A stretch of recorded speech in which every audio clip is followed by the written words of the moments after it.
Magandang hapon na nandito tayo sa Kapitan Pepe Phase 2. Kung naaalala nyo, last 2020 nung araw ng Kabanatuan, ito na po yung huling karera namin ng Enduro Cross at huling palalaro dito sa Kabanatuan. So nadaanan ko, malinis nga yung damo ngayon. Yan.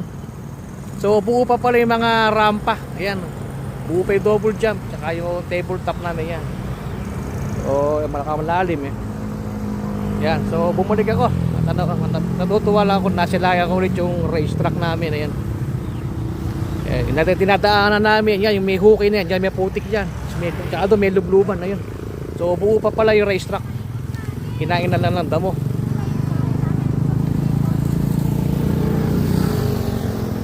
...2019 tsaka 2020 nagpalaro dito. Dalawang araw ng Kabanatuan yun.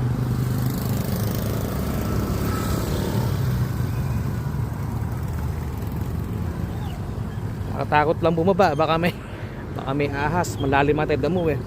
Ayan. So itong sana pagka dumapapay damo, pwedeng ikutan ng motor to. Ayan yung rampa, buo pa. Tapos natin bumababa kami rin sa may sapa, tsaka aahong kami rito. Ayan. Hanggang doon sa may masukal na yun.